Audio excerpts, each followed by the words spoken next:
अस्सलामुअलैकुम, आप देख रहे हैं परदेश से देश तक। मैं हूं फैसल अब्बासी। बैरून मुल्क रहने वाले पाकिस्तानी पाकिस्तान के साथ खासी दिलचस्पी रखते हैं और इसी सिलसिले में हम देखते हैं कि जो तरसीलात ज़र हैं उसमें पिछले कई सालों में खासा इजाफा भी हुआ है। इससे पहले भी पाकिस्तानी जो बैरून मुल्क रहते हैं वो अपने लोगों को पैसे पहुंचाते रहे, लेकिन वक्त के साथ साथ हमने ये देखा कि लोगों में शऊर उजागर हुआ, प्रॉपर चैनल के ज़रिए तरसीलात ज़र आना शुरू हुई तो पाकिस्तान को, दौलत पाकिस्तान को, पाकिस्तान के अवाम को, हुकूमत पाकिस्तान को इससे फ़ायदा हुआ। ये सिर्फ़ एक फ़ायदा नहीं है, इसके अलावा भी दर्जनों ऐसे शोबे हैं जिनमें बैरून मुल्क मुक़ीम पाकिस्तानी अपना सरमाया लगाते हैं, पाकिस्तान से मोहब्बत का इजहार करते हैं, पाकिस्तान की फ़लाह में डायरेक्टली या इनडायरेक्टली वो कंट्रीब्यूट कर रहे होते हैं। रियल इस्टेट या प्रॉपर्टी हम देखें वो एक बड़ा इंटरेस्टिंग सब्जेक्ट है। जो बैरून मुल्क मुक़ीम पाकिस्तानी हैं यहाँ पे वो जायदादें ख़रीदते हैं, प्रॉपर्टीज़ बनाते हैं, उससे लोगों को रोज़गार भी मिलता है, बहुत से लोगों को इससे फ़ायदा भी हो रहा होता है और सबसे बढ़ के ये पैसा पाकिस्तान में आता है, पाकिस्तान में इन्वेस्ट होता है। और कारोबार भी बहुत से ऐसे हैं जो बैरून मुल्क पाकिस्तानी जो हैं वो चला रहे होते हैं। बहुत से एंडोमेंट फ़ंड्स हैं जो पाकिस्तानी कम्युनिटी के लिए ख़र्च किए जाते हैं। इस तरह के बहुत से मामलात हैं, लेकिन इन मामलात के पैरेलल बैरून मुल्क रहने वाले पाकिस्तानियों की एक कहानी और भी है कि जब पाकिस्तान में मौजूद उनको किसी कानूनी पेचीदगी का सामना हो, या वो किसी लिटिगेशन में आ जाएं, या वो किसी कानूनी केस में उन्हें अदालत के रूबरू पेश होना पड़ जाए, या किसी मामले में अदालत ने उनको तलब कर लिया, या उन्होंने अपने हक़ के लिए अदालत से इस्तदा की, यानी जो अदालती कार्रवाई है, जब बैरून मुल्क पाकिस्तानी उसकी तरफ जाते हैं तो उनके बहुत से शिकवे होते हैं और वो शिकवे बढ़ते ही जाते हैं। वो जिस इंसाफ की तवक्को कर रहे होते हैं वो इंसाफ उन्हें शायद मिल नहीं पाता, अगर मिलता भी है तो उसमें बहुत ताख़ीर हो जाती है। हमारे यहाँ जो तौजीहात हैं, उज़र हैं, जो लवाज़मात हैं इंसाफ के निज़ाम में, उसका शिकार कहीं ना कहीं जाके बैरून मुल्क मुक़ीम पाकिस्तानी भी होते हैं और इस तरह वो किसी हद तक डिस्करेज भी होते हैं। बहुत सी तजावीज़ ऐसी आई कि जिस तरह बाकी कुछ ममालिक ऐसे हैं वो अपने मुल्क से बाहर रहने वाले लोगों के लिए ऑनलाइन अदालतों का सिस्टम उन्होंने तरतीब दे रखा है और वो ऑनलाइन हाज़िरी दे देते हैं। इसी तरह जो जायदादें हैं, जायदादों पर जो कब्ज़ों के मामलात हैं, कब्ज़ा माफिया बैरून मुल्क रहने वाले लोगों की जायदादों को बआसानी हड़प करने की कोशिश करता है। फिर जब मामलात अदालत में जाते हैं फिर वो कहीं ना कहीं ताख़ीर का शिकार होते हैं। और पाकिस्तान में भी ऐसा निज़ाम कर दिया जाए कि ओवरसीज़ पाकिस्तानी जो हैं वो पाकिस्तान आए बग़ैर अपने मामलात को हल कर सकें तो ये इनके लिए बड़ी आसानी हो जाएगी। बहुत से ओवरसीज़ पाकिस्तानी ये शिकवा करते नज़र आते हैं कि हमें पाकिस्तान तलब किया जाता है, अदालत नोटिस करती है, हम हाजिर भी हो जाते हैं, लेकिन उसके बावजूद शायद आगे कोई तारीख पड़ जाती है, कोई इल्तवा आ जाता है, फिर इस तरह हुक्म इम्तनाई के मामलात भी हैं। एक गंभीर मसला है। आज के प्रोग्राम में हम जानने की कोशिश करेंगे कि इन मसाइल का बैरून मुल्क रहने वाले पाकिस्तानियों का, जिनके बारे में हमारी सियासी जमातें बहुत ज़्यादा नारे भी बुलंद करती हैं कि जब हम हुकूमत में आएंगे तो हम ये रिलीफ देंगे, ये इक़दाम करेंगे, लेकिन ये भी देखा है कि जितनी भी हुकूमतें आईं उनकी जानिब से दावे नारे तो लगाए गए, लेकिन कोई खातिर खा जो बिलखुसूस इंसाफ से रिलेटेड मैटर्स हैं उन पर ओवरसीज़ पाकिस्तानियों को रिलीफ नहीं मिल सका। एक डिटेल आज इस पर बात करते हैं, सजेशंस इसमें क्या हैं और असल मसाइल क्या हैं। हुसैन अवान साहब, ब्यूरो चीफ 92 न्यूज़ यूके हमारे साथ मौजूद हैं। बहुत शुक्रिया गुलाम हुसैन अवान साहब। पाकिस्तान के नामी ग्रामी मायनास कानूनदान अज़हर सिद्दीक़ साहब भी हमारे साथ मौजूद हैं। अज़हर साहब आपका शुक्रिया। बैरिस्टर असलम शेख साहब माहिर हैं इंटरनेशनल लॉ के, बहुत शुक्रिया शेख साहब आपका, आपसे भी गुफ्तगू करते हैं। गुलाम हुसैन अवान साहब ये बताइएगा, अगर अहाता किया जाए जो गंभीर मसाइल हैं बैरून मुल्क रहने वाले पाकिस्तानियों के, जो पाकिस्तान के निज़ाम में इंसाफ से मुताल्लिका हैं, वो क्या हैं? बहुत शुक्रिया आपका फैसला। देखिए मसला ये है कि ख़ास तौर पे जो ओवरसीज लोग रहते हैं वो यहाँ के जो भी जिस मुल्क में भी रहता है, चाहे वो बरतानिया में, चाहे अमेरिका में, चाहे कनाडा में, चाहे कहीं और, वहाँ के जो जस्टिस सिस्टम है वो ऑब्वियसली बहुत कदरे बेहतर रहता है पाकिस्तान के निज़ाम में इंसाफ से। तो इसलिए लोग जो यहाँ से इम्प्रेस होते हैं वो उसी टाइप का जो है वो खुद भी इंसाफ लेने की मतमनी होते हैं, लेकिन उस जैसा तो दूर की बात है, उन्हें बेसिक इंसाफ ही नहीं मिल पाता पाकिस्तान के अंदर। सिर्फ ये क्या होता है कि डेट्स पे डेट डाल देते हैं, जहाँ जब भी जाते हैं वो यहाँ पाकिस्तान से अपने इंसाफ के असूल के लिए कोई वहाँ पर जो है वो किसी भी अदालत से बहुत ईजी उसको जो नई तारीख ले आते हैं, तो ये बेचारे वहाँ पर धक्के खा के वापस आ जाते हैं।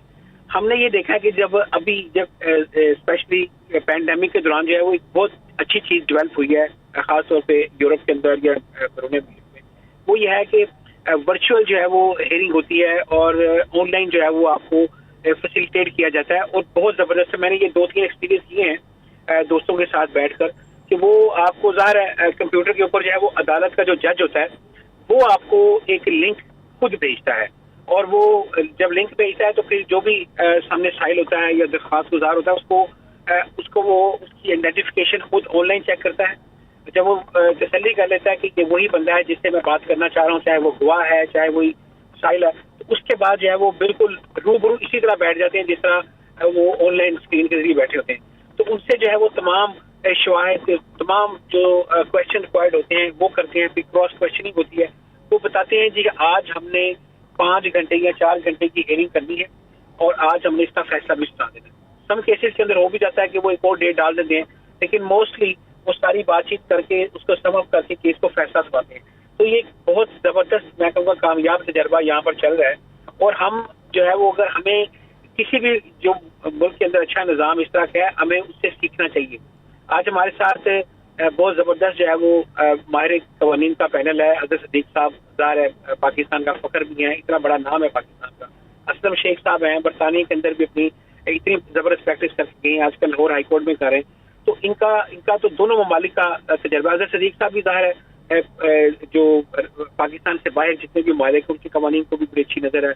असलम शेख साहब बरतानी कवानीन को बड़ी अच्छी तरह जानते हैं।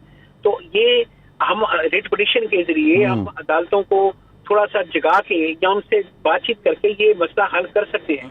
ओवरसीज पाकिस्तानियों का ये दरीना मसला है कि उन्हें जो है वो ये गुलाम हुसैन अवान साहब जो आपने बात की है और जो पाकिस्तान में दरपेश मसाइल हैं, जो निज़ाम इंसाफ में बहुत से मामलात हैं जिन्हें इम्प्रूवमेंट की ज़रूरत है, उस पर ज़रा अज़हर सिद्दीक साहब से हम जानेंगे। इनका तो सब्जेक्ट है और निज़ाम इंसाफ पे इन्होंने खासी रिसर्च कर रखी है। फिर प्रैक्टिकली जो रिसेंट पाकिस्तान में जो सियासी हालात हैं उसमें भी इनकी एक डिफरेंट अप्रोच रही है।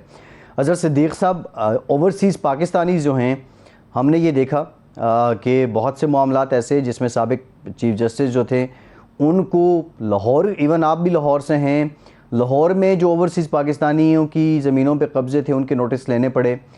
लेकिन ये मसाइल अपनी जगह पे ही हैं। मेजर अगर मैं आपसे कहूँ कि की फैक्टर्स क्या हैं, 3 की फैक्टर्स क्या हैं कि जो ताख़ीर हो जाती है ओवरसीज़ पाकिस्तानियों को इंसाफ मिलने में?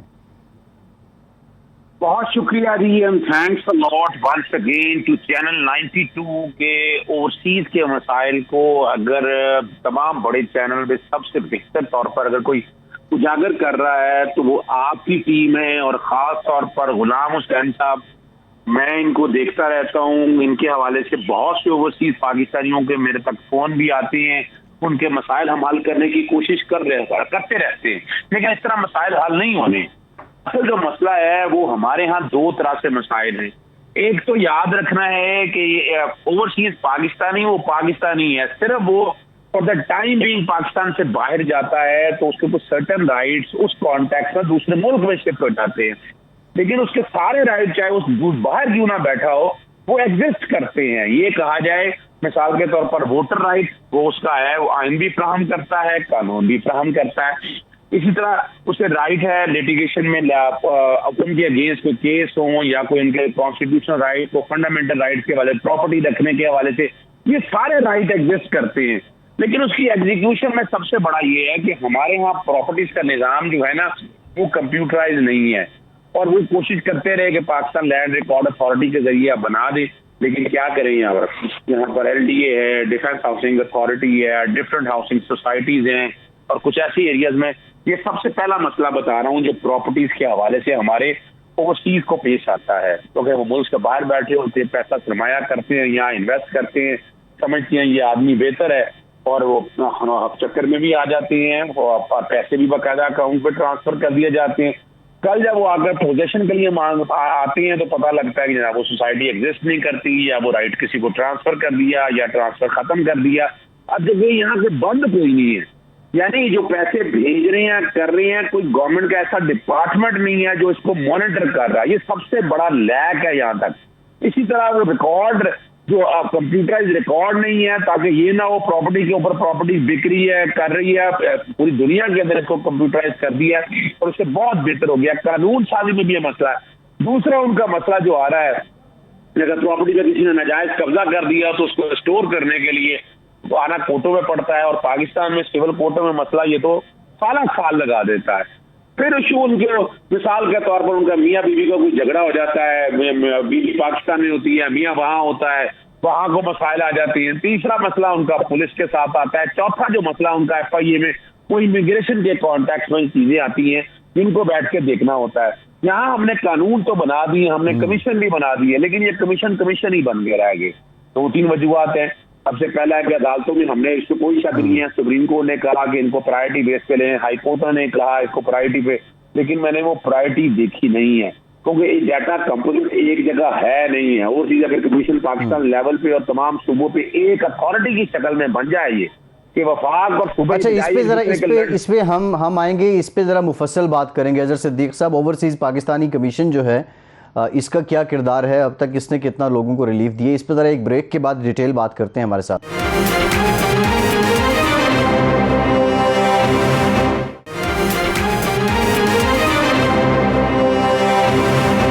ब्रेक के बाद एक बार फिर से आपको खुशामदीद कहेंगे। बैरिस्टर असलम शेख साहब, ब्रेक से पहले आपने अजहर सिद्दीक साहब और गुलाम हुसैन अवान साहब की गुफ्तगू भी सुनी। आप इंटरनेशनल लॉ के भी एक्सपर्ट हैं।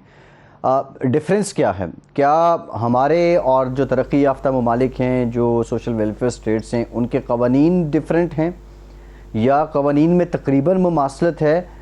इम्प्लिकेशन का मसला है, आप क्या समझते हैं? जी बहुत शुक्रिया। मैं शुक्रिया अदा करता हूँ गुलाम हुसैन अवान साहब का और आपकी 92 न्यूज़ की टीम का। देखिए, सबसे जो बुनियादी मसाइल हैं वो गुलाम हुसैन अवान साहब ने हमें बताए। अजहर सिद्दीक साहब ने पूरा लीगल सिस्टम को और जो उसमें लैक्स हैं वो सारे डिटेल से बताए। कोई शक नहीं, ये सारे मामलात एग्जिस्ट करते हैं, ये सारे जो इश्यूज हैं। लेकिन आप देखें, बुनियादी मसला ये है पाकिस्तान के अंदर जो जस्टिस सिस्टम है वो ही टोटल जो है हम कह सकते हैं कि इस वक्त फ्लॉप स्टेट पे जा रहा है। हम देखेंगे पुलिस से निज़ाम शुरू होता है और अदालतों तक पहुंचता है, लेकिन उसके अंदर किसी भी जगह स्टेबिलिटी नहीं है, किसी भी जगह उनके दरमियान कोई हम आंगी नहीं है, जिसकी तरफ इशारा कर रहे थे गुलाम हुसैन अवान साहब। हमारे ओवरसीज जो पाकिस्तानी हैं वो सबसे ज़्यादा लैक इसी चीज़ में करते हैं कि वो जब भी कोई इन्वेस्टमेंट पाकिस्तान में करते हैं, ना ही उन्हें किसी इदारे की तरफ से कुछ सपोर्ट मिलती है। अगर वो अपनी प्रॉपर्टी बनाना चाहें तो उनकी प्रॉपर्टी सेफ नहीं है, और अगर कोई उनका लीगल राइट जो है वो अगर उसकी एस्टेब्लिशमेंट के लिए वो आते हैं तो वहाँ पर अदालतें जो हैं वो अपना बिल्कुल सुस्त रवि से काम कर रही हैं। गुलाम हुसैन अवान साहब ने एक रीसेंट डेवलपमेंट जो बताई है, कोविड के दरमियान पूरी दुनिया में जो भी हमारे प्रोग्रेस मुल्क हैं उनके दरमियान उसके अंदर ये हमने जो एविडेंस की है। मैं यहाँ पाकिस्तान में बैठकर बहुत सी हेयरिंग्स मैंने इंग्लैंड में जो है वो पूरी की हैं। उनकी वजह सिर्फ ये है कि वो लोग वक्त के मुनासिबत से अपनी चीज़ को उन्होंने तब्दील किया, अपग्रेड किया और उन्होंने आवाम को सहूलत दी। हमारे यहाँ प्रॉब्लम ये है कि हम अभी तक सिर्फ बुनियादी निज़ाम इंसाफ को सही मानों में नहीं चला सके। हमारी पुलिस जो है वो नाकाम पुलिस होती जा रही है। हमारे जो इन्वेस्टिगेशन के इदारे हैं उनके दरमियान ये बैरिस्टर साहब, कता कलामी की माफ़ी, ये बताइएगा ये प्रॉब्लम क्यों है? क्या हमारे यहाँ कवानीन में कुछ फ़र्क है, कवानीन मुख्तलिफ हैं या उस पर अमल दरामद मुख्तलिफ है? कवानीन में मेरी समझ में तो ये आया है, कवानीन हमारे पास उन ममालिक से ज़्यादा कवानीन मौजूद हैं। हमारे ओवरसीज पाकिस्तानी के लिए ये डिस्टर्बेंस का बायस है। वो ये समझते हैं कि मेरा केस, मेरी प्रॉपर्टी या मेरा बच्चा वहाँ पर ज़लीलो ख्वार हो रहा है, मुझे वहाँ पर राइट नहीं मिल रहे और मेरे लिए तारीखें महीनों, सालों और कई सालों तक जा रही है, मुकदमा वहीं बैठे हैं। लेकिन कोई भी अशराफिया का एक शख्स या और कोई ऐसा मामला सामने आता है तो अदालतें उसके लिए खुल रही हैं, उनको इंसाफ फराहम किया जा रहा है। तो ये मिसबैलेंस जो है बेसिकली हमारे निज़ाम इंसाफ में जो नुक्स है उसका सामने आ रहा है। अगर यहाँ पर मौजूद पाकिस्तानी जो पाकिस्तान में है उनको निज़ाम इंसाफ तसल्जुल के साथ मिले, बगैर किसी करप्शन के मिले, बगैर किसी सिफारिश के मिले और बगैर किसी ज़लील रुसवा और ख्वार होने के मिले, तो डेफिनेटली उसका सारा असर जो है वही तरीक़ेकार ओवरसीज पाकिस्तानी के लिए। ठीक है बैरिस्टर साहब, आपका पॉइंट ऑफ व्यू आ गया। गुलाम हुसैन अवान साहब, यहाँ पे ओवरसीज कमीशन की बात की गई। ओवरसीज कमीशन का जो किरदार है उससे कितने मुतमईन हैं बैरून मुल्क रहने वाले पाकिस्तानी? मैं आपको बताऊं कि ये होता क्या है कि जब भी ओवरसीज का प्रेशर बढ़ता है तो ये कोई ना कोई नया दरा बना देते हैं। कभी ओवरसीज कमीशन बना दिया, कभी हाई कोर्ट का एक खसूसी सेल बना दिया, कभी प्राइम मिनिस्टर ऑफिस में ग्रीवेंसेस सेल बना दिया। इससे मसले हल नहीं होने।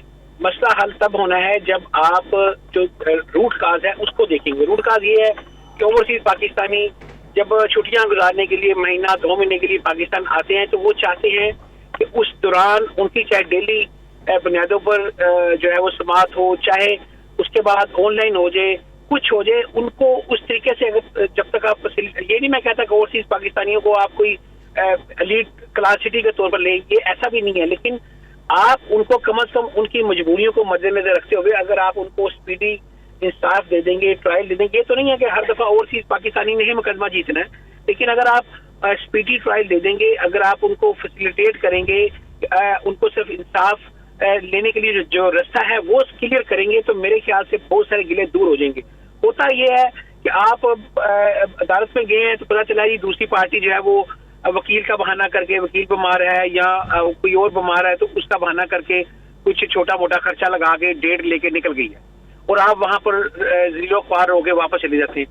इस सिस्टम को चेंज करने के लिए, इस सिस्टम को थोड़ा सा जो है वो सेट करने के लिए मेरे ख्याल से हंगामी बुनियादों पर काम करना पड़ेगा।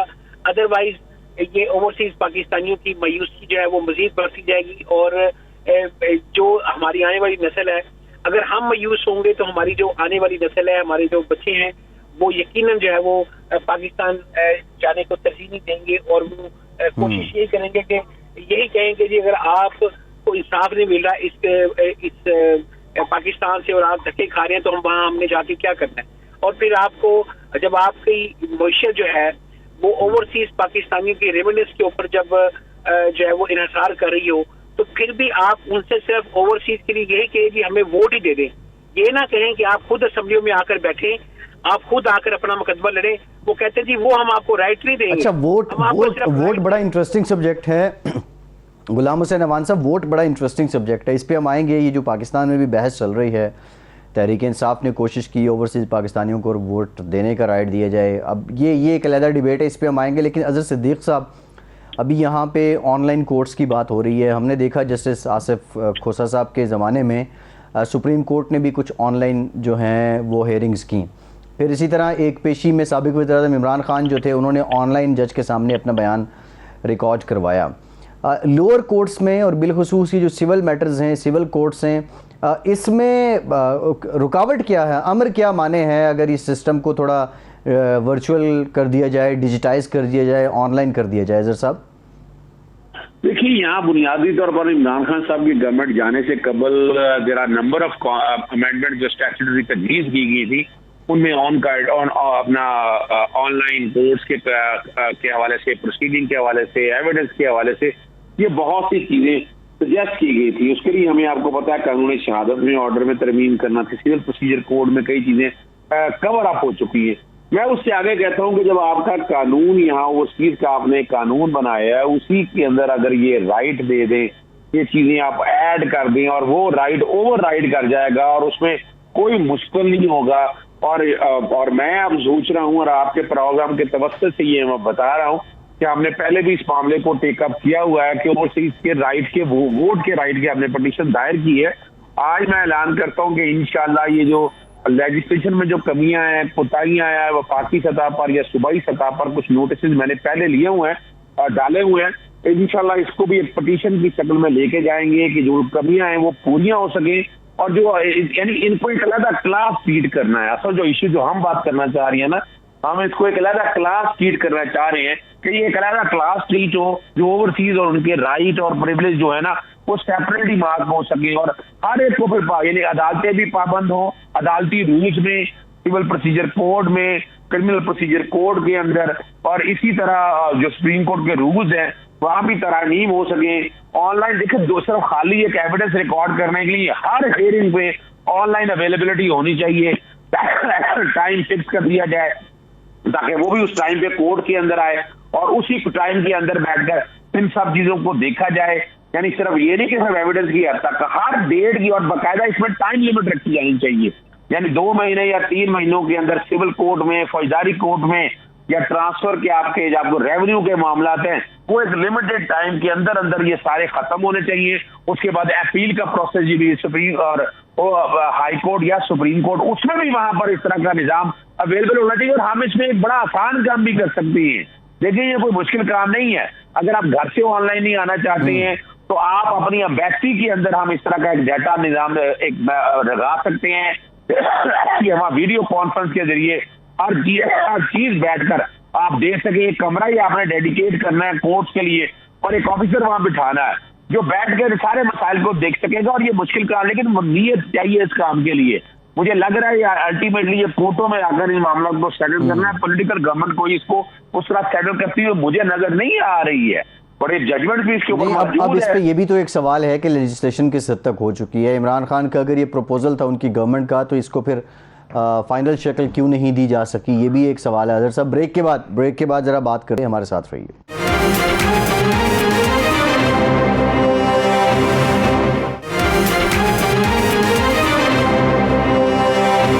ब्रेक के बाद एक बार फिर से आपका खैर मकदम करते हैं। बैरिस्टर असलम शेख साहब, आपने ये देखा, इससे पहले हम ऑनलाइन सिस्टम की बात भी कर रहे थे और आपने भी इस बात को इंडोर्स किया कि पूरी दुनिया में ये जो फिनोमेना इमर्ज हुआ है, इससे लोग फ़ायदा उठा रहे हैं। ओवरसीज़ पाकिस्तानियों के वोट से मुतालिक बात हो रही है। यहाँ पे एक डिबेट ये भी है कि जो ओवरसीज़ पाकिस्तानी हैं वो for the time being mostly अक्सर लोग उनमें से बसिलसिला रोज़गार गए होते हैं और वो पाकिस्तान से कट ऑफ नहीं हुए होते, उनको वोट का हक़ दिया जाए। या फिर जो उसका मैकेनिज़्म है आई वोटिंग, उसके लिए प्रपोज़ की गई थी। आई वोटिंग इटसेल्फ, उसमें इंटरनेट इन्वॉल्व है तो दैट इज़ नॉट सिक्योर। आप समझते हैं बैरिस्टर साहब कि ये इसको अमली जामा पहनाना आसान था और ये लोग जो जोश व जज्बा है उसके अकॉर्डिंग वोट कास्ट भी करते अपनी मनपसंद पार्टी को, या ये पॉलिटिकल स्टंट था? ये बिल्कुल पॉलिटिकल स्टंट था। ये बहुत से ऐसे लॉलीपॉप जो हैं, मैं गुज़िश्ता 1-1.5 दहाई से देख रहा हूँ ओवरसीज़ के लिए इस तरह के हर गवर्नमेंट जो है कोई ना कोई लॉलीपॉप लेके आती है। गुलाम हसन अवान साहब और हम लोगों ने बहुत ज़्यादा इस मामले में स्ट्रगल्स की हैं, पिछली गवर्नमेंट, उससे पिछली गवर्नमेंट। ये सारे मामला जो हैं फॉर द टाइम बीइंग अपना टाइम गुजारने के लिए ओवरसीज़ पाकिस्तानियों को अपनी तरफ रुजू करवाने के लिए ये करते हैं। लेकिन मुस्तकिल बुनियादों पर असल जो बात है वो रियासत का काम है अपने शहरी के लिए कुछ करना, रियासत का काम है अपने शहरी की हकूक़ की हिफाजत करना। वो तो इनसे हो नहीं रहा। वोटिंग का राइट देने के बाद क्या बनेगा? आप ये देखेंगे 1.5 इंच की हर मस्जिद जो है वो ओवरसीज़ में भी बन जाएगी। हर गली में एक नया नारा होगा, हर गली में एक नया झंडा होगा, घर के अंदर भी तमाशा लगा होगा।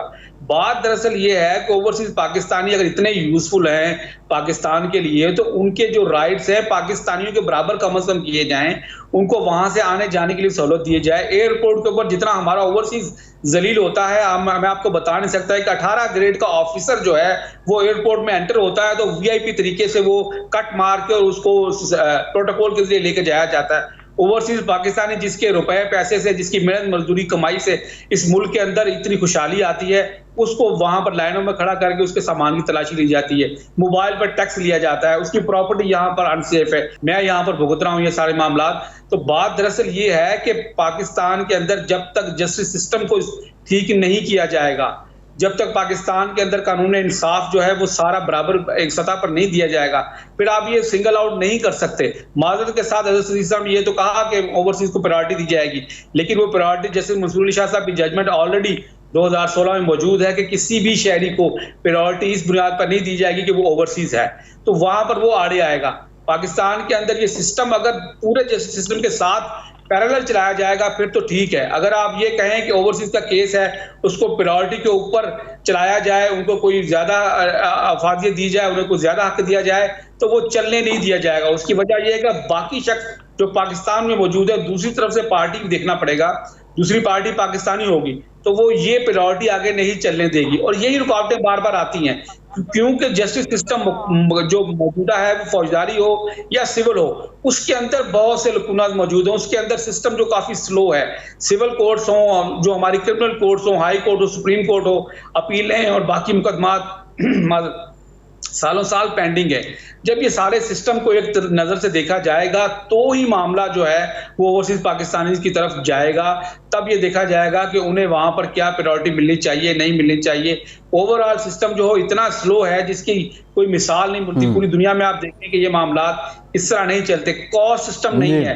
गुलाम हुसैन साहब ये कह रहे थे तारीख पे तारीख मिलती है। सही है बैरिस्टर साहब, आपको पॉइंट ऑफ व्यू आ गया है। गुलाम हुसैन अवान साहब, यहाँ ओवरसीज़ पाकिस्तानियों के वोट से मुतालिक बहुत ज़्यादा बात हो रही है, जो अभी बात की अज़हर सिद्दीक़ साहब ने भी कि वो ओवरसीज़ पाकिस्तानियों का मतलब ये नहीं है कि वो किसी से कम पाकिस्तानी हैं। ये बात तो समझ आती है, जो लोग फर्स्ट जनरेशन हैं, जो पाकिस्तान से बाहर गए, वो पाकिस्तान के निज़ाम को भी किसी हद तक समझते हैं, यहाँ के अंदाज़े सियासत को भी समझते हैं, यहाँ का वो देही हो या अर्बन लाइफस्टाइल हो, कल्चर हो, उसके साथ उनकी दिलचस्पी भी है।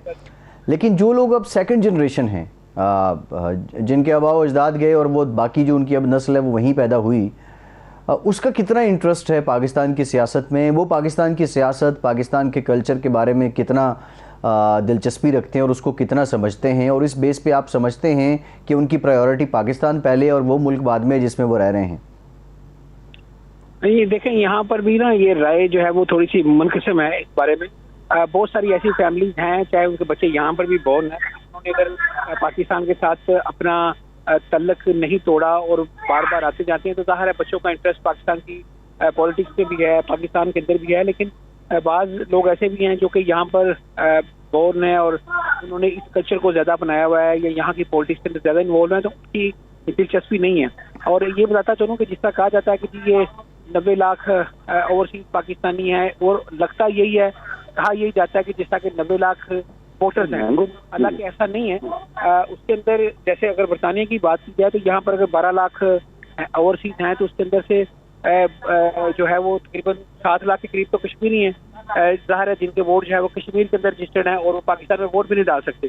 और उसके अलावा बहुत सारे ऐसे लोग हैं जो कि जिनके पाकिस्तान के अंदर वोट रजिस्टर्ड नहीं है और वो ज़ाहिर है साल से यहाँ रह रहे हैं और उनके पास पाकिस्तान का पासपोर्ट भी है, अगर उनके पास आईडी कार्ड भी है, लेकिन उनके वोट रजिस्टर्ड नहीं है पाकिस्तान के अंदर, तो वो भी एलिजिबल नहीं है। तो अगर हम देखा जाए तो ये बहुत बड़ी तादाद भी नहीं है ऐसी जो कि यहाँ पर पाकिस्तान जाकर जो है वोट यहाँ पर रहकर पाकिस्तान के लिए वोट डाल सकते हैं। लेकिन यहाँ पर बहस ये नहीं है, बहस ये है कि अगर आप ओवरसीज पाकिस्तानियों ऐसे हर तरह की ज़ाहिर रेमिटेंस भी चाहते हैं, आप चाहते हैं कि हमारे सिस्टम के अंदर वोट भी डालें, तो इन रिटर्न आप उनको दे क्या रहे हैं? आपने तो जो उनको सहूलत दी गई थी कि वो अपने लिए फ़ोन ले जाएं, आपने उनसे उसके ऊपर भी टैक्स लगा दिया कि वो भी 40,000 रुपया दें तो फिर जो है वो अपना फ़ोन भी इस्तेमाल कर सकते हैं। और इसके अलावा आप वोट डालने का हक उनको दे रहे हैं लेकिन रिप्रेजेंटेशन का हक नहीं दे रहे। अब ये जो लेजिस्लेशन का जो इस वक्त शोर शराबा हो रहा है पाकिस्तान के अंदर, ये मौजूदा हुकूमत, और वो सुनने में ये आ रहा है कि वो यही तजवीज़ कर रहे हैं कि अगर आप ओवरसीज पाकिस्तानी से वोट लेना चाहते हैं तो बजाय इसके कि वो पाकिस्तान के अंदर जो 100+ जो कॉन्स्टिट्यूंसीज हैं उसके ऊपर अपना असर डालें, तो बेहतर होगा कि वो यहाँ पर जो नुमाइंदे हैं 10-15 या जितने भी ओवरसीज के मुख्तलिफ मुल्कों से पाकिस्तान जाएंगे, उनका वोट उनके लिए कास्ट होना चाहिए और वो ओवरसीज पाकिस्तानी अपने नुमाइंदों को यहाँ से जो है वो उनका चुनाव करके पाकिस्तान भेजें ताकि वो उनके लिए वहाँ पर बातचीत कर सकें। अभी ये वाली जो बहुत सारे लोग जो हैं वो इसको सपोर्ट करते हैं कि हम कम से कम अगर वोट डालें तो हमारे जो यहाँ पर नुमाइंदे हैं वो मुंतखब होकर पाकिस्तानी अदालत के अंदर पाकिस्तानी पार्लियामेंट के अंदर जाएं, ना कि हम सिर्फ उनको वोट ही दे दें और हमारी फिर सुनवाई ना हो। क्योंकि इतने अदारे बनाने से, इतने जो है वो सेल बनाने से मामला हल नहीं होगा। मामला जिस तरह अज़हर सिद्दीक़ साहब ने कहा कि मामला उसी वक्त हल होगा जब हम मुकम्मल जो है वो डेडिकेशन के साथ ये फैसला करें कि हमने फैसिलिटेट करना है और ये 1, 2, 3, 4 ये पॉइंट हैं जिसके ऊपर हमारे ओवरसीज पाकिस्तानी साल से, बल्कि मैं तो कहूँगा दहाइयों से जो है वो धक्के भी खा रहे हैं, रुल भी रहे हैं, लेकिन उनका पाकिस्तानी अदालतों में, पाकिस्तानी इदारों में कोई सुनवाई नहीं होती, ना उनकी कोई बात सुनता है। असल केस होते हैं, मेरिट के ऊपर केस होते हैं, सिर्फ स्टे लेकर लोग साल से जो है वो स्टे लेकर फायदा उठाते हैं।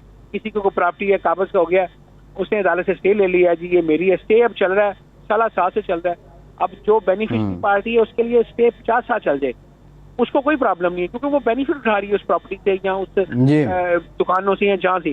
प्रॉब्लम तो उसको है जो बेचारा प्रॉपर्टी भी खो बैठा है और फायदा भी नहीं उठा रहा। तो इसलिए लेजिस्लेशन होनी चाहिए। कम से कम ये तो अज़हर सिद्दीक़ साहब से आज ऑनलाइन दरखास्त कर रहा हूँ, कम से कम ये तो कर दें कि ओवरसीज पाकिस्तानी की प्रॉपर्टी पर कोई कब्जा है, किसी का स्टे है, तो वो प्रॉपर्टी उस वक्त तक सील कर दी जाए जब तक वो मसला हल नहीं होता, ताकि कम से कम दोनों के लिए इक्वल ग्राउंड हो जाए, तो फिर मसला भी जल्दी हो जाए, हल हो जाए। ये बड़ी इंपॉर्टेंट बात है। जरा अजहर सिद्दीक साहब का जवाब ले लेते हैं। अजहर साहब, एक तो ज़रा इस पर रिस्पॉन्ड कर दें कि आप वोट का हक़ तो दे रहे हैं, लेकिन हक़ नुमाइंदगी भी होना चाहिए। वैसे तो अगर वो पाकिस्तान में आते हैं फिर वो डोल नेशनल वाला एक मामला आ जाता है, हक़ नुमाइंदगी नहीं है। दूसरा, इससे मुतालिक कानून क्या कहता है कि जब तक ये मामला लिटिगेशन में है, ये डिस्प्यूटेड अराज़ी ये सील कर दी गई है, इसकी जो निगरानी है ये सरकार के पास है, बजाय इसके कि जो कोई काबिज़ है उस पर और वो उससे फ़ायदा उठा रहा है। अब पहले तो मैं जवाब गुलाम हुसैन अवान की बहुत जबरदस्त तजवीज़ है और it needs an amendment in the act, और मेरा ख्याल में ये बिल्कुल तजवीज़ मैं कोशिश करूंगा जहां कहीं भी हो ये बात करूंगा, और इससे ये फायदा ये होगा कि वो जो साल मामला एंजॉय करते हैं ना, जैसे ही ये मामला एक कोर्ट में टाइम लिमिट फिक्स कर दी जाए और साथ कह दिया जाए कि इस प्रॉपर्टी पे फॉरएवर जब तक ये डिस्प्यूट सेटल नहीं होता तो इस प्रॉपर्टी को सील की तर्ज में कह दें, ट्रांसफर की तर्ज में कह दें कि इस पर किसी तरह का कोई काम नहीं। Good suggestion and in my opinion needs to be implemented in letter and spirit. दूसरा जो अहम इशू है वो वोट, दो चीजें मैं बताता चलूं। यहाँ पर वोट के राइट आपके आइन के आर्टिकल 51 ने फराहम किया है। सुप्रीम कोर्ट ने इसे जजमेंट दी कि ये राइट उसे हर हालत में मिलना है और हर हालत में ये राइट देना है। फिर जजमेंट आ गई, अभी पटिशन भी एक मैंने फाइल की हुई है कि ये राइट मिले। वोट प्रॉब्लम यहाँ कर रहा है इलेक्शन कमीशन ऑफ पाकिस्तान, और वैसे को तकरीबन 2 से 5 अरब के करीब आना है जहां आपका ईवीएम या इलेक्ट्रॉनिक वोटिंग के हवाले से ये बात राइट तो अजहर साहब उसके पास है ना, वो वोट आके दे सकता है, उसको आकर वोट देने से तो किसी ने नहीं रोका, उसका हक तो नहीं तलब। नहीं, ये बात हो रही है कि आप बैरून मुल्क बैठे हैं तो पाकिस्तान आने की बजाय आप वहाँ बैसी में जाकर इलेक्ट्रॉनिक वोटिंग मशीन के जरिए या इंटरनेट के जरिए आप इंटरनेट वोटिंग के जरिए वोट डाल सकते हैं, और उस पर ऐसा कोई नहीं, नामुमकिन काम कोई नहीं है। कल के लिए केस ये लगा हुआ है, यानी अगर ये आपका प्रोग्राम आज चल रहा है, ये मंडे के लिए केस लगा हुआ है, 23 मई को लगा हुआ है, जिसमें बाकायदा सेक्रेटरी इलेक्शन कमीशन को बुलाया हुआ है, सेक्रेटरी फाइनेंस को बुलाया हुआ है। मैं करना चाहूँ तो अजहर सिद्दीक साहब से एक सवाल अगर इजाजत देता हूँ। जी बोले। अच्छा अजहर सिद्दीक साहब, मैं आपसे अच्छा एक ब्रेक लेते हैं, ब्रेक ही से गुफ्तगू का सिलसिला जोड़ते हैं, ब्रेक के बाद यहीं से बातचीत शुरू करते हैं। हमारे साथ रहिए।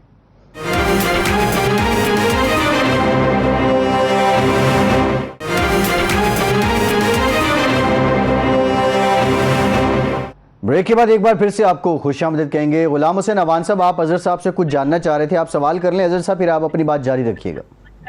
हाँ जी, अच्छा मैंने कहा कि आपने जो बात की थी ना फैसल के, ओवरसीज पाकिस्तानियों को वोट का बिल्कुल हक है और वो जाहिर है पाकिस्तान जाकर वोट दे सकते हैं। अब मसला यहाँ पे आ रहा है, जैसे अजहर साहब ने कहा कि जो पुरानी हुकूमत थी वो ये कोशिश कर रही है कि कानून के मुताबिक कि इनको ओवरसीज बैठे हुए ऑनलाइन इलेक्ट्रॉनिकली वोटिंग का हक दिया जाए। अब मैं ये पूछना चाहता हूँ जस्ट फॉर नॉलेज अजहर साहब से, इससे मुझे कानूनी राय बताएं कि मिसाल के तौर पे लाहौर का या कोई गुजरांवाला का कोई हल्का है, वहाँ पर 15 कैंडिडेट जो है वो इलेक्शन लड़ रहे हैं एमएनए का। अब उसमें पीटीआई के भी हैं, आज़ाद भी हैं, छोटी पार्टियों की भी हैं, सब लोग लड़ रहे हैं। अब वो वहाँ पर जो उनकी कॉन्स्टिट्यूंसी है वहाँ पर तो इंतखाबी मुहिम चला रहे हैं, वहाँ पर तो वो सबके घर घर जाके वोट मांग रहे हैं। अब उनको ये पता ही नहीं है, उनमें से कुछ लोगों को पता ही नहीं है कि उनके बैरून मुल्क कितने वोटर बैठे हुए हैं, ऑस्ट्रेलिया में कितने बैठे हैं, यूएई में कितने बैठे हैं, अमेरिका में कितने बैठे हैं, नॉर्वे में कितने बैठे हैं, इंग्लैंड में कितने, उनको पता ही नहीं है। तो वो जब इलेक्शन का रिजल्ट आता है, कोई भी आता है, लोकल वोटों से पता चला जी कोई बंदा जो है वो पीटीआई का बंदा या नून लीग का बंदा 10,000 वोटों से हार गया।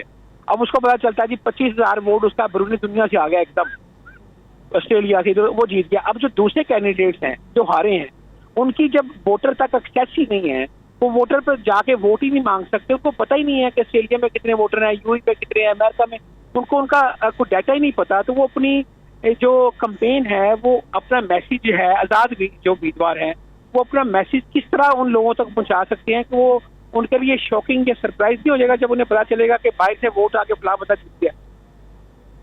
अच्छा, इसका मैं बता देता हूँ। जैसे यहाँ हमारे यहाँ वोटिंग लिस्ट और वोटर लिस्ट बनती है इलाके वाइज, यानी मैं डिफेंस में रहता हूं तो डिफेंस के एरिए की या यूनिट बने होते हैं। तो इसी तरह जो पाप के जो बैरून मुल्क बैठे होंगे, जो रजिस्टर्ड होंगे बोर्ड का, उन्हीं के मुताबिक ओवरसीज की एक अलग लिस्ट बनेगी। उस लिस्ट में बताया जाएगा कि फला फला मुल्क में फला फला शहर में ये वोटर है जो इस कॉन्स्टिट्यूंसी का यहाँ के इलाके का रहने वाला है, वो वहां बनेगा। और ये इसमें इलेक्शन कमीशन ने काफी, मेरी इत्तला के मुताबिक काफी काम कर लिया हुआ है। जहां तक उन्होंने सेग्रीगेशन कर ली हो इस बात की, एरिया वाइज चूज कर ली। कल जो बात आनी है यहाँ कोर्ट के, यानी कोर्ट के अंदर जो 25-28 तारीख को जो बात आनी है, वो ये आना है कि ये जो बाकायदा इस काम के लिए कानून में अगर कोई तरामीम करनी है, अगर कोई बजट देना है, तो वो कैसे दिया जाएगा। दूसरा जो मसला है ना, साथ साथ वहां यहाँ इलेक्शन कमीशन जो कि ओल्ड सिस्टम पे चलता है, मैनुअल वोटिंग पे चलता है। हमारे हाई कोर्ट बार में गुज़श्ता 10 साल से हम इलेक्ट्रॉनिक वोटिंग कर रहे हैं। हमारा बाकायदा बैलेट पेपर भी निकलता है और हम इलेक्ट्रॉनिकली वोट भी करते हैं। पहले तो लग जाता था, हमें 24 घंटे लग जाते थे, 18 घंटे 12 घंटे लगते थे रिजल्ट कंपाइल करने में, और ये 5 मिनट के अंदर वो रिजल्ट हमारे सामने आ जाता है। और आज तक हमारे यहाँ कभी डिस्प्यूट नहीं हुआ इन वोटों के ऊपर। तो हम तो बड़ा वादे समझते हैं कि इस सिस्टम को इम्प्लीमेंट करके देखिए, पायलट प्रोजेक्ट कर लें आप जो आने वाला इलेक्शन है उसमें जहां पूरी दुनिया अच्छा, ये इसमें अजहर साहब जो आप बात कर रहे हैं, अजहर साहब जो स्पेसिफिकली ओवरसीज पाकिस्तानीज का मामला है, इसमें जो लेजिस्लेशन पिछली हुकूमत की थी उसमें आई वोटिंग प्रपोज की गई थी। अब आई वोटिंग दुनिया में most insecure form of voting है। ई वोटिंग तो सम हाउ सिक्योर है, उस पर तो बहुत से ममालिक में वो इम्प्लीमेंट भी हो रहा है, but I voting there must be internet involve. अब उसमें जब इंटरनेट आ गया तो उसको कोई भी मैनिपुलेट कर सकता है। वो एक बहुत बड़ा डीमेरिट था जिसकी वजह से उसको इनकरेज भी नहीं किया जा रहा था। बहरहाल ये बड़ा इंटरेस्टिंग है अजहर साहब जो आप बात कर रहे हैं।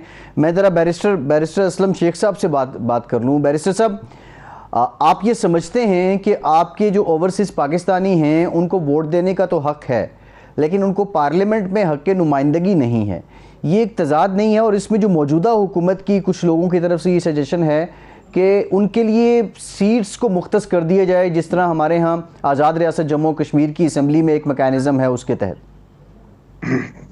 जी बिल्कुल, ऐसा बहुत ज़रूरी है। इसके लिए हम लोग काफ़ी काम भी कर रहे हैं। उसकी वजह सजेशंस जो पिछली गवर्नमेंट को भी हमने दी थी वो ये थी कि जैसे यूके की मिसाल ली जाए। यूके के अंदर आप देखें कि इंग्लैंड, वेल्स और नॉर्दर्न आयरलैंड है।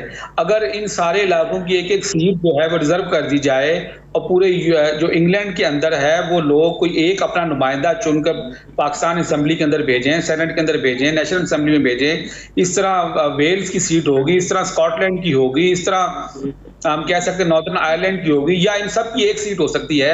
यूरोप की 3-4 सीटें हो सकती हैं, अमेरिका के अंदर 2-3 सीटें हो सकती हैं, गल्फ के अंदर 2-3 सीटें हो सकती हैं। एटलीस्ट हमारे को 5-10 नुमाइंदे पूरी दुनिया से पहुंचेंगे पार्लियामेंट के अंदर, तो वो इनके लिए बात भी करेंगे।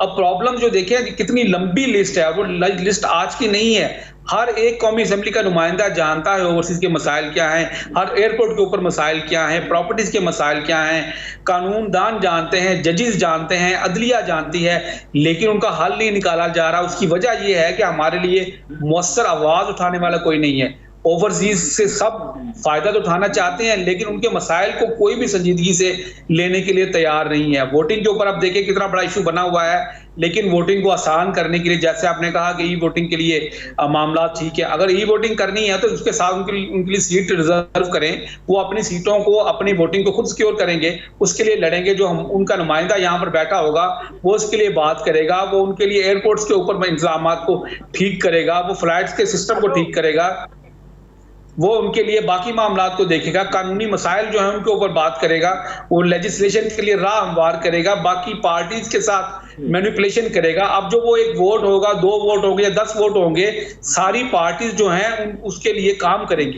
अब खाली हर कॉन्स्टिट्यूएंसी में वोट ले लेना और उसके बाद उनका कोई पुरसाने हाल नहीं है, तो ये वो पुराना सिस्टम ही है जिसके तहत मुझे कोई नजर नहीं आ रहा फ्यूचर में कोई ओवरसीज पाकिस्तानी के एक मसाइल। सही है बैरिस्टर साहब, प्रोग्राम का टाइम खत्म हो गया। बहुत शुक्रिया बैरिस्टर असलम शेख साहब, अजहर सिद्दीक, साम हुसैन अवान साहब, तमाम मेहमानों का बहुत शुक्रिया। आज के प्रोग्राम से इतना ही। फैसल अब्बासी को इजाज़त दीजिए।